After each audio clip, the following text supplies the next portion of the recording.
अस्सलाम वालेकुम, welcome back to my channel. कैसे हैं आप सब लोग? आई होप सब ठीक ठाक होंगे, खुश रहें, हमेशा से मुस्कुराते रहें। आज ईद का दिन है। सबसे पहले आप सबको ईद मुबारक और बकरा ईद मुबारक। और मैं ब्लॉग अब लेट अपलोड कर रही हूँ क्योंकि एडिटिंग करने का बिल्कुल टाइम ही नहीं मिल रहा था, उसके लिए वेरी वेरी सॉरी। और आज ईद का दिन है तो आज मैं आपको दिखाऊंगी कि गाँव की ईद कैसे होती है। बहुत ही ज़्यादा डिफरेंट होती है। सबसे डिफरेंट बात मुझे ये लगती है यहाँ पर कि सुबह सुबह उठते हैं सारे। मेरी सास 3 बजे उठती हैं सुबह। क्यों उठती है 3 बजे? उसकी वजह ये है कि उन्होंने हलवा बनाना होता है। यहाँ पर बिल्कुल ही डिफरेंट ईद होती है। हलवा बनाया जाता है, डिफरेंट हलवे होते हैं। एक सूजी का हलवा होता है, एक होता है मुखड्डी हलवा जिसको हम लोग सबूनी हलवा कहते हैं, और एक मोटे आटे का हलवा होता है। आज हमने मोटे आटे का हलवा बनाया है और उसको हमारे गाँव की ज़बान में ठुल्ला हलवा बोला जाता है। आप लोग हंसेंगे, हमारी गाँव की ज़बान बहुत डिफरेंट है। अभी मैं ना बच्चों को जगा रही थी क्योंकि ईद है ना, तो ईद की नमाज़ पढ़ने अभी कोई भी नहीं गया, तो मैं साथ साथ ही जगा देती हूँ बच्चों को ताकि ये तैयार हो जाएं। सुबह सुबह ईद शुरू होती है और सुबह सुबह ही ख़त्म हो जाती है। 9-10 बजे ईद ख़त्म हो चुकी होती है और वहाँ पर हमारे शहरों में ईद स्टार्ट होती ही 11-12 बजे है। ईद की नमाज़ पढ़ के आके अक्सर फैमिली वाले सो जाते हैं, फिर उठ के नाश्ता करते हैं, शाम को दावतें होती हैं, फिर आना जाना होता है। लेकिन यहाँ पर बहुत ही डिफरेंट ईद होती है। तो मैं बता रही थी कि हलवा बनाया जाता है और उसके साथ बनाई जाती हैं पतली पतली सी रोटियां होती हैं, और उसको क्या कहते हैं मुझे बिल्कुल दिमाग से निकल गया, क्या कहते हैं, हाँ, हमारे गांव की ज़बान में उनको धराड़ियाँ बोला जाता है। और उसके ऊपर हलवा रख के, ऊपर प्लेट रख के, तो वो लोगों के घरों में दिया जाता है। और वो अगर ना दी जाए ना, तो लोग बातें बनाते हैं कि देखो इन्होंने धराड़ियाँ दी ही नहीं है हलवे के साथ। और दिन के टाइम पे उसी हलवे के साथ लोग फिर वो धराड़ियाँ जो रोटी होती हैं पतली पतली सी, वो लगा के फिर खाते हैं। आपको डिफरेंट, हमारी लैंग्वेज बहुत डिफरेंट है तो आपको सुन के शायद हंसी आ रही होगी। तो बस गाँव की ज़बान है, शुरू से है और हमें तो बहुत अच्छी लगती है ये ज़बान। मेरे बच्चों को भी दोनों को ये लैंग्वेज आती है तो बहुत अच्छी लगती है हमें। तो वो बनाई जाती हैं और फिर लोगों के घरों में जाकर दी जाती हैं। साथ में ईद भी जो देनी है 100, 50, 20 पहले देते होते थे। मैं हंसती थी कि नानी अम्मा को कहती थी ये 20 और 10 रुपीज़ कितने अजीब लगते हैं, आप लोग 50 या 100 दो। लेकिन अब 50 और 100 हमें अजीब लगते हैं। हम कहते हैं आई थिंक 500 या 1000 तो होने चाहिए। तो बड़ा अजीब लग रहा होता है। लोगों के घरों में जाके हलवा देते हैं, साथ वो धराड़ियाँ देते हैं, फिर साथ 50 या 100 जिसको जितने देने होते हैं वो देते हैं। तो बच्चे जो है ना ईद वाले दिन हलवा ही खाते हैं। अभी हलवा खा रहे थे हम लोग, गरम गरम, बड़े मज़े का लग रहा था। और इसके बाद हम लोग तैयार होंगे, बच्चे तैयार होंगे, मैं कहाँ तैयार होंगी, मुझे तो टाइम ही नहीं मिलता ईद वाले दिन तैयार होने का। सारा दिन किचन में गुजर जाती है। बस जैसे ही हमने हलवा खाया, बच्चे तैयार हुए, मामू ईद की नमाज़ पढ़ के आ गया, उन्होंने ईद वगैरह दी।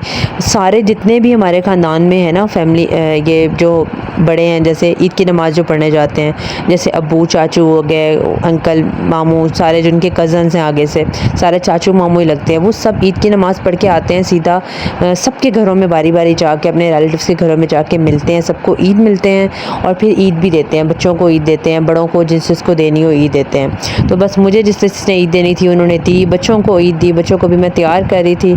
अभी इनकी आंखों में फुल नींद भरी हुई है और 9 बजेंगे ना जब, तो इन्होंने फिर सो जाना है ऐसे बैठे बैठे खेलते खेलते, क्योंकि ज़ैनब बहुत ज़्यादा थक जाती है। यहाँ पे गांव में भागती दौड़ती है, माहौल ऐसा थोड़ा सा भागने वाला। तो उसके बाद क्या होता है, ईद मिल लेते हैं। ईद मिलने के बाद सब चले जाते हैं क्योंकि सबने कुर्बानी करनी होती है, तो हर किसी ने अपना उसको कसाई को टाइम दिया होता है, वो आता है और बकरे वगैरह गाय जो ज़िबा करवानी है करवा के उसके बाद सारे खाने पकाने को लग जाते हैं। तो बस अभी हमारा ये कि कसाई जो था वो उसने कहा था कि मैं 8 बजे फ़िक्स आ जाऊँगा, 7:30 भी आ सकता हूँ। सुबह सुबह यहाँ पर आकर सुबह सुबह के काम में ना सच में बहुत बरकत होती है। तो कसाई जो था वो हमारा 8:30 बजे तक आया था, बोला उसने 8 था, और उसके बाद वो आया, फिर बकरा वगैरह ज़िबा हुआ। अभी वो भी कर ही रहे होते हैं ना, तो मैं कलेजी बनाने लग पड़ती हूँ, क्योंकि कसाई एक दफ़ा जब पिछले साल तो हम बहरीन में हमने ईद की थी, उससे पिछले साल जब वो आया था तो मैंने कहा चलो कलेजी बना देती हूँ, ये भी बेचारे खा लेंगे, मेरी तरह ताकत वगैरह आएगी। इतना मुश्किल काम है करना, बकरे ज़िबा कर रहे हैं, कहीं पे कोई ज़िबा कर रहे हैं। तो अभी इन्होंने जैसे ज़िबा की कलेजी इन्होंने मुझे दी, मैंने कलेजी बनाई।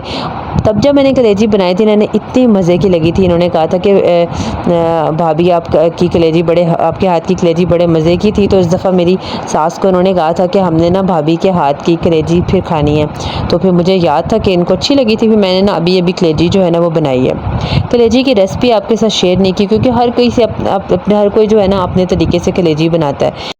बस जैसे ही कलेजी बन जाती है और वो सब खाते हैं, हम लोगों ने भी थोड़ी-थोड़ी जो खानी होती है वो खा लेते हैं। फिर हम लोग जो बकरा जो होता है वो ज़िबा हो जाते हैं, उसके बाद हम लोग उसके पार्ट्स वगैरह बनाते हैं। 3 हिस्से होते हैं आई थिंक, एक रिलेटिव्स का होता है, एक बहनों-बेटियों का होता है और एक होता है गरीबों का।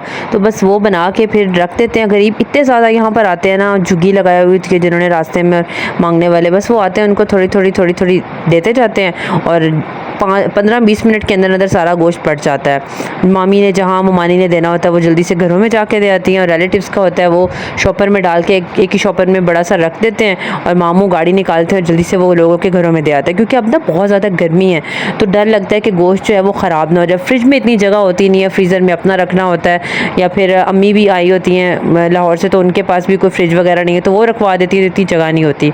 तो अभी ना मैं बना रही हूँ आज मटन कढ़ाई बना रही हूँ, और इस पर सिलेंडर पे नहीं बनाया कि सिलेंडर पे बहुत ज़्यादा टाइम लग जाएगा इसको गलने में।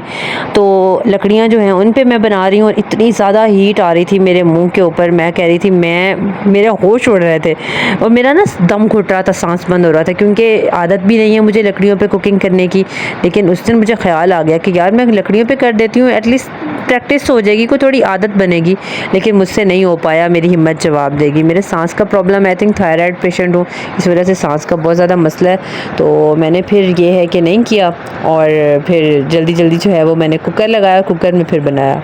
अभी दिन के बज रहे हैं 11:30 और ज़ैनब जो है वो, मैं अंदर आई कमरे में कि कहाँ गई, मेरी बेटियाँ नज़र ही नहीं आ रही हैं। सारा दिन चीज़ लेने भागती नहीं, पापड़ ला रही हैं, जेली ला रही हैं, असला आंटीज़ ला रही हैं, वो चीज़ें खाती नहीं। तो अब ये बिल्कुल टुन होके लेटी हुई है, आराम से सो रही है। मैं कब से इसको जगा रही हूँ, बहुत ज़्यादा थक गई थी। तो खाना वगैरह तैयार हो गया, 1-2 बजे हम लोगों ने खाना खाया, बहुत मज़े की ग्रेवी बनी थी। इसके बाद हम लोगों ने खाना वगैरह खा के फिर शाम को थोड़ा सा तैयार होके निकले थे बाहर। कुछ घरों में अफसोस करने के लिए जाना था, कुछ किसी की डेथ हुई, तो यहाँ पर ना ईद वाले दिन अक्सर जाते हैं अफसोस करने के लिए। तो 2-3 घरों में जाना था, वहाँ गए और अपनी कुछ ज़मीनें वगैरह देखी, क्योंकि मैंने जिस साइड पे हम लोग अफसोस करने गए थे ना उस तरफ काफ़ी ज़मीनें तो मैंने देखी नहीं हुई थी, वो मुझे ममानी ने दिखाई। अम्मी लोग भी साथ थे क्योंकि उन्होंने भी अफसोस करना था। और आई होप आपको ईद का व्लॉग अच्छा लगा होगा, कमेंट में ज़रूर बताइएगा कि आपको कैसा लगा। दुआ में याद रखिएगा, अपना बहुत सारा ख्याल रखिएगा। अल्लाह हाफ़िज़।